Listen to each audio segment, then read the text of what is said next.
Well, thank you very much, first of all, to the organizers of this event and to the authorities that this morning inaugurate this event. For Talgo, it's really a pleasure, and we are quite honored to be here in Kuwait in this event that will determine or settle the next events that will come in the future before the Kuwait metro and future railway projects will be implemented. So we are quite honored to be here, and the presentation today it is quite generic.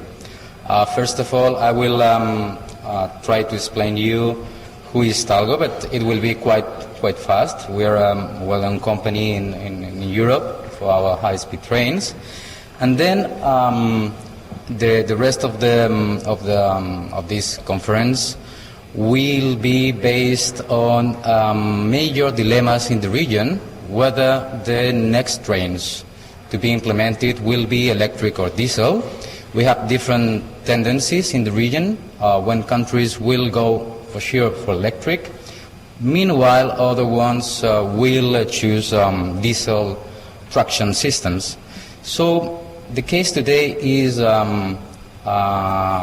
will present a case study already implemented in Spain, where we have also electric and diesel networks coexisting at the time. So we will present you proven solution for these cases. So I will go thoroughly. First slides about Talgo. I will be quite fast.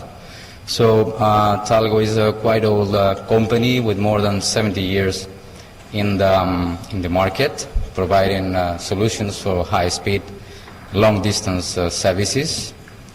We have world coverage, and this is just to have an idea about Talgo. Talgo is a quite revolutionary concept. So in one part of the image you have the first Talgo train. It was in 1942, and the last one, which is the 380 kilometers hour. So from the beginning our design was quite revolutionary, and we stick to those foundation basics. So basically we do trains, maintenance equipment and maintenance services. I will go quite fast. So always focused in high speed and very high speed. Where in Spain we are the major player of the Spanish market in very high speed and high speed trains. And just to give you a roughly idea about this radically different technology, we have this wheel set in the middle of the coaches. It's not the standard bogies, so it's quite different. And this is some parameters of the Talgo technology. So it is lightweight construction. Trains are 30% lower. We have articulated union between cars, which provides an impressive guidance facility and lower maintenance and high reliability. In this part of the world, as my colleague from SAR has said, sand mitigation devices are really challenging. So we don't know what the future will be for a train running in these very dramatic conditions for a train, sand mitigation. What we have developed in order to be more efficient in this part of the world is these articulated unions and lightweight constructions that can help mitigating the sand effect. This is also one characteristic of this train. It is guided axles. While in conventional trains you have very heavy trains with bogies, we have guided axles and independent wheels.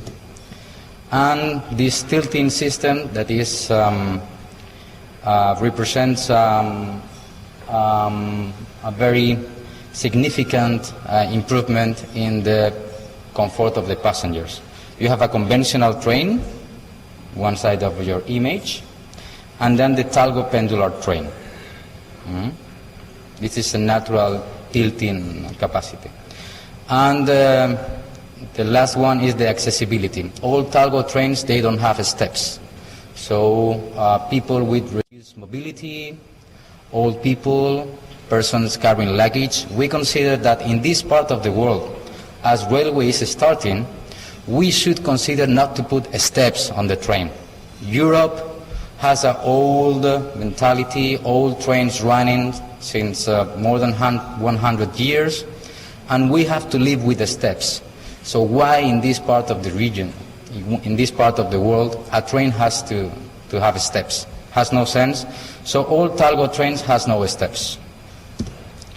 So let's go directly to the conference issue topic. So it's high-speed diesel trains. So sometimes when we go to these conferences, there is always a dilemma. We want to go to high-speed trains, but we want to have a good return on investments. So we prefer not to make at the beginning higher investment. So notably, the operators or the managers of the infrastructure, they prefer diesel traction. So we're going to prove today that it is not incompatible, high-speed and diesel traction. So diesel trains. So since the 70s, diesel trains have been very popular in Europe and providing speeds of 200 kilometers an hour. So they are reliable. They have lived in very difficult environments also. In Spain, we have to remember that in the south of Spain, we have quasi-desertic conditions in some specific parts, near Almeria, for instance. And in the south of Spain, in summer, you can find temperatures of 50 degrees. So this technology, diesel traction, 200 kilometers an hour, have more than 30 years record. So we know more or less what we will find here if we are awarded with a contract. So electric and diesel. So normally,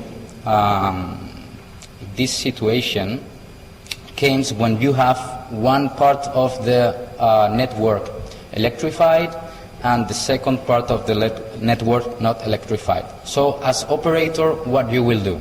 Normally you have diesel locomotives and electric locomotives, and you have different phases in the project. So in the first phase, you have non-electrified lines in order to reduce the cost of investment. So you will go for a diesel traction, no electrified. You will have a diesel train. This is the conventional way. Then the dual train is the talgo train. In a talgo train, you have the same train, it's dual with generators, maximum speed is also 180. Then the second phase of the project, you have, then the service is improving, the operator sees that they have quite popularity in the country, the demand is increasing, they go for starting the electrification of the network. So you have one phase electrified, the other one is not electrified. With a conventional train, you will stick to the diesel train. You have paid the diesel train, so you will go with a diesel train.